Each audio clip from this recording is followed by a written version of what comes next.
Business Courier თბილისის მერიიდან კადრების პოლიტიკური ნიშნით დათხოვნით განაგრძობთ ზოგმა ზეწოლის პასუხად განცხადება დაწერა და ისე წავიდა სხვას იმედი ჰქონდათ რომ კანონი დაიცავდათ და ნებაყოფლობით წასვლაზე უარი თქვეს.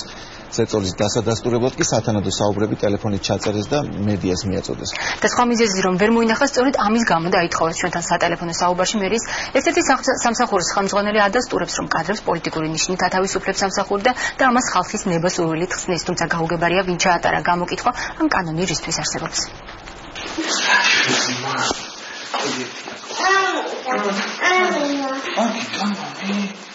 ირაკლი კვარაცხელია უკვე რამდენიმე დღეა ოჯახში ჩვეულებრივზე ადრე ბრუნდება. ამის მიზეზი კი ქალაქის მერის ბრძანება გახდა, რის შედეგადაც მას სამსახურის დატოვება მოუწია. მერის ბრძანების საფუძველი მის მიერ მედიაში გავრცელებული განცხადება გახდა, რითიც მან მერიის მაღალჩინოსნები თანამშრომლებზე ზეწოლაში ამხილა. ეს ბრძანება გახდა ჩემი გათავისუფლების მიზეზი. აი კონკრეტულად არის ფრაზა მითითებული ჩემი ინტერვიუდან. როგორც კვარაცხელია ამბობს, მასზე და მის კოლეგებზე ზეწოლა ზაფხულში ახალი ხელმძღვანელობის მოსვლის შემდეგ დაიწყო. იმისთვის რომ საკუთარი უფლებები დაეცვათ, თანამშრომლებმა ეს საუბრები ტელეფონით ჩაიწერეს.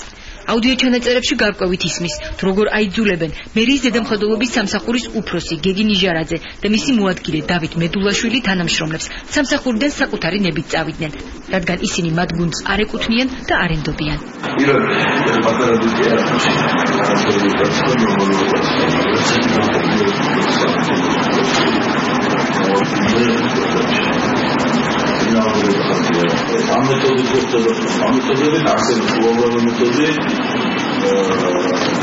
შეგვიძლია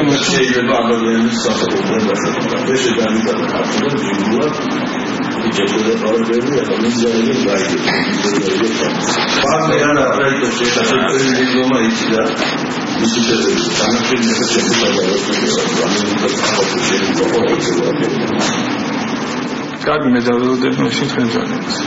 აღნიშნული ფაქტების შესწავლით არის დაკავებული არასამთავრობო ორგანიზაცია სამართლიანი არჩევნები.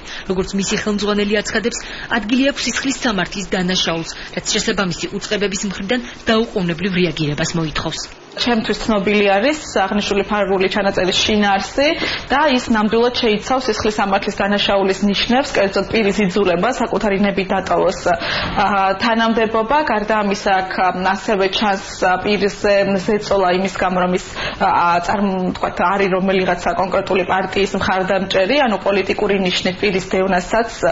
თუმცა თავად მერიაში ამას ვერ აცნობიერებენ და ხალხის ნებით ამართლებენ კანონის დარღვევას. ეს ჩვენ სატელეფონო საუბრისას აგვიხსნეს.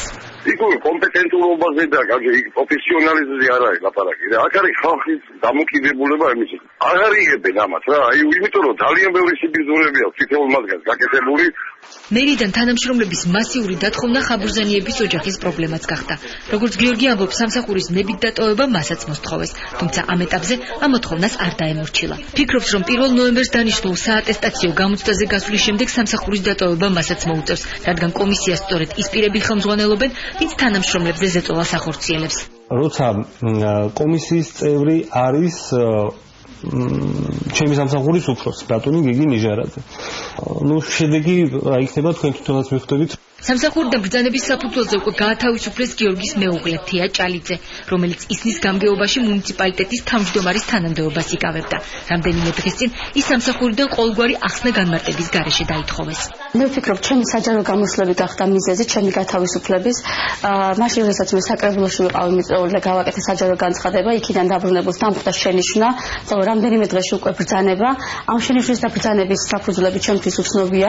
იურისტი იცავს ახლა ჩემს უფლებებს და სწორედ ის გამოითხოვს აღნიშნულ დოკუმენტაციას, რომელსაც არ მაძლევენ ამ ეტაპზე და სასამართლოში ვიცილებ ჩვენ ამასთან დაკავშირებით. დაზარალებულები სასამართლოში ჩივილს აპირებენ და იმედი აქვთ, რომ ამ გზით აღადგენენ სამართლიანობას.